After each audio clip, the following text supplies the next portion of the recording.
Hello, welcome guys to the 3D market commentary for today, August 12th. I believe that it's a Thursday. Hard to keep track of the days nowadays, but it's I think it's a Thursday, August 12th. Hopefully you guys are having a great trading week so far, and you are looking forward to a nice weekend and good end to your trading week as well. For those of you that don't know, my name is Becky. I know my name is there. My email address is also there, becky@tradictive.com. So you can email me if you have any questions based on what I covered today. There's also support@tradictive.com that you can use again as an email if you have any questions based on anything that we go through, if anything's confusing. Now, before we just move on and get into what we're talking about, let's just cover the disclaimers. Disclaimers are obviously important for legal reasons, to make sure that you guys are aware that these kind of videos are demonstrations and are not necessarily indicative of the future results you could achieve. Okay, so 3D market commentary, what is it? Essentially, we send out an email every day that has information on, let's just bring this up, on 5 major markets in the world. And obviously that corresponds with market data. And we look at 3 different elements. That's why we call it a 3D approach. So the 3 different elements that we look at is market climate, the upcoming market direction. Where can we expect the markets to go? Do they have probability up? Do they have probability down? Or should we kind of leave them alone because they don't have enough probability either way? That helps us decide whether or not we're going to buy or sell, or do nothing. Now, in order to help us answer this question, we use an app called AutoClimate. AutoClimate is a free app on most platforms that you can use it on. And what AutoClimate does is scan through market data for us and comes back and tells us in the form of the dots that we have here where we have probabilities. So ignore the lines for now, just focus on the dots. If we have a thick blue dot, that tells us probability is upwards, meaning we should probably look to buy. If we have a thick red dot, like one of those, that tells us probability is downwards. We should probably look to sell. If we have a thin dot of either colour, any one of these, that tells us not enough probability either way, do nothing. So that question is answered for us by technology that does a lot of the work for us. All we need to do is interpret the dots, that's it. Now then we want to know, if we're going to buy, where are we going to buy? If we're going to sell, where are we going to sell? And this is where buy and sell UFOs come in. UFO stands for unfilled orders. Essentially what we want to know is, where are the buyers and where are the sellers?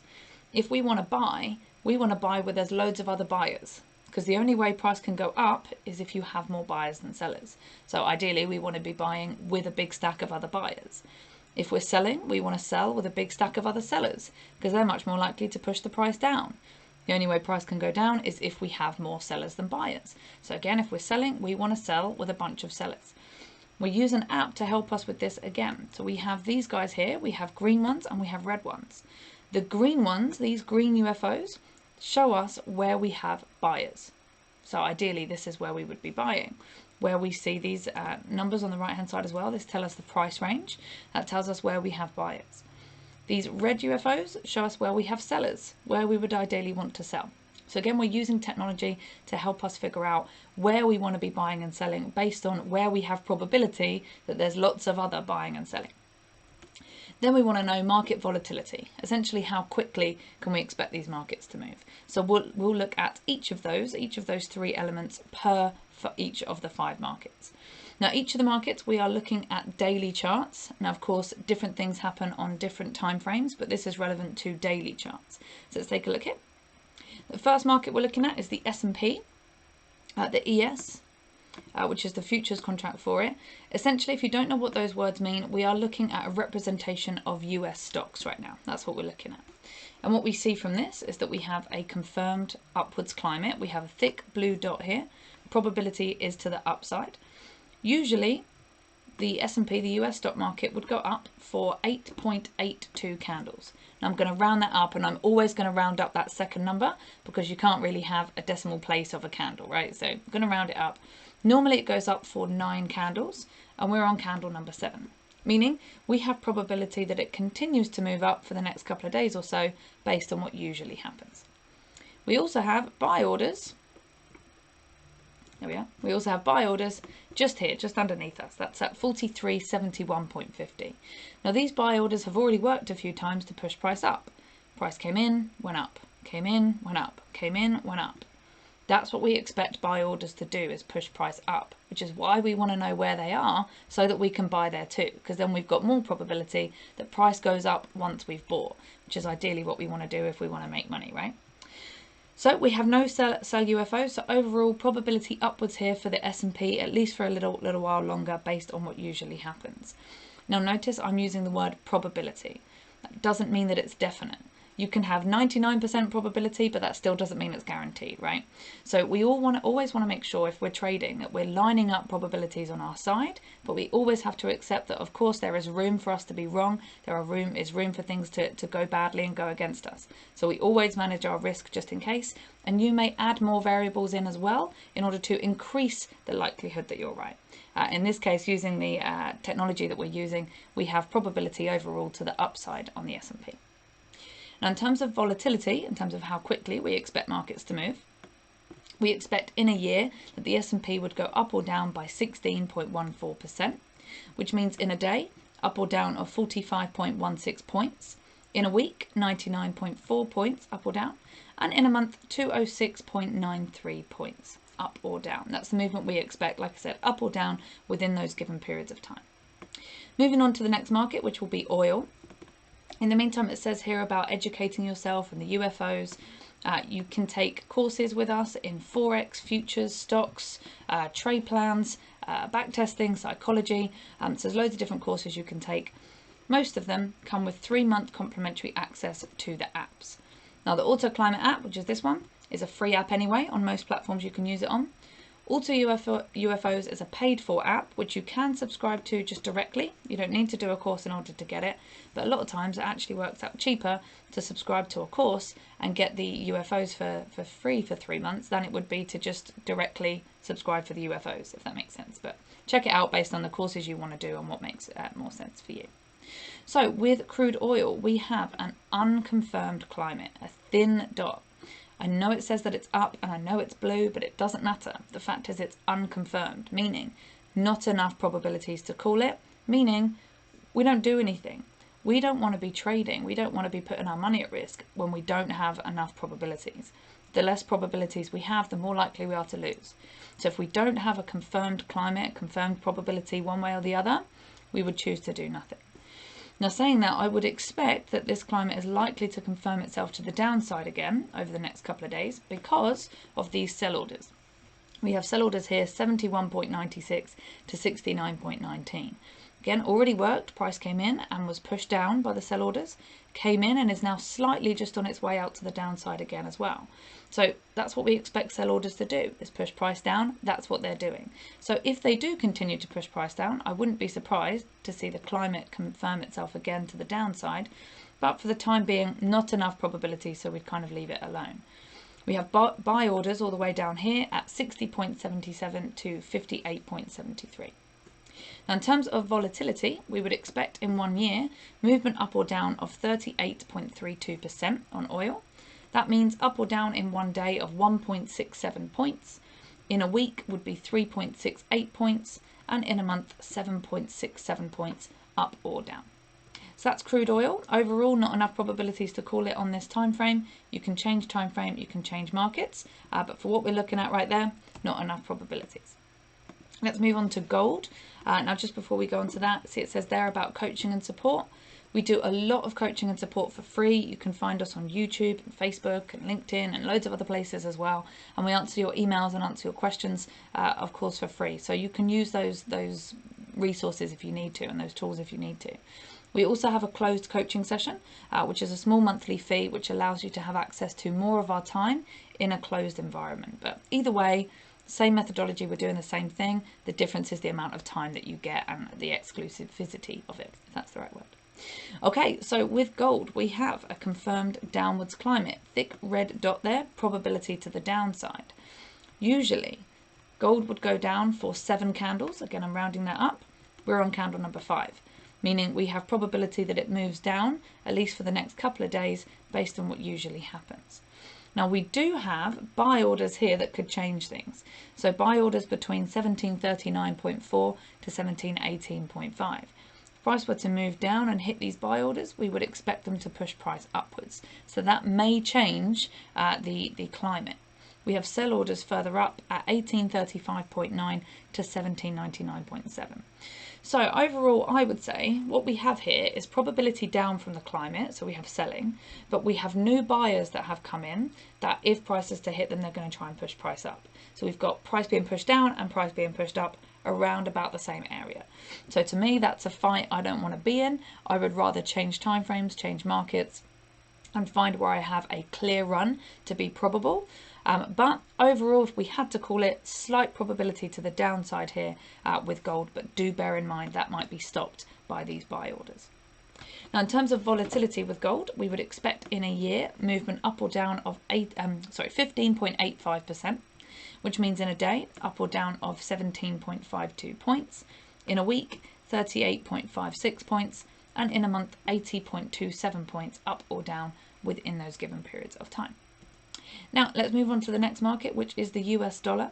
Now the US dollar is responsible for about 80% of transactions worldwide every single day. So whether you trade it or not, you should be aware of what's going on with it because it's likely to influence most of the markets that you could be trading. Now with the dollar, we have a confirmed upwards climate, thick blue dot probability upwards. Usually the market goes up for 5 candles and we're on candle number 4. So again, we're coming to the end of what might be a usual move to the upside. We have something that can get in the way, which are these sell orders, 93.47 to 93.005. Again, already worked, price came out, came back in, shot down like that. Came back up, shot down, came back up, and are now being pushed down a little bit. That's what we expect sell orders to do, is push price downwards. So again, we have climate to the upside and now sell orders coming in. We've got this fight going on. So again, to me, I try not to get involved in fights. We'll let those guys fight it out. Whoever wins, I'll jump on their bandwagon. But for the time being, I wouldn't be willing to risk my money to see who's going to win this fight. Now we have buy orders down here, 92.36 to 90.64. Those might, if price is pushed down, those might push price back up again. So again, we've got this fight very close to each other. Again, I'm going to step back and see who wins. In terms of volatility, the dollar moves up or down in a year, or this is what we would expect, 5.18%, which is 0.3 points up or down in one day, 0.67 points up or down in 1 week, and in 1 month it would be 1.39 points up or down. So that's the US dollar. Now let's move on to backed Bitcoin. There we go.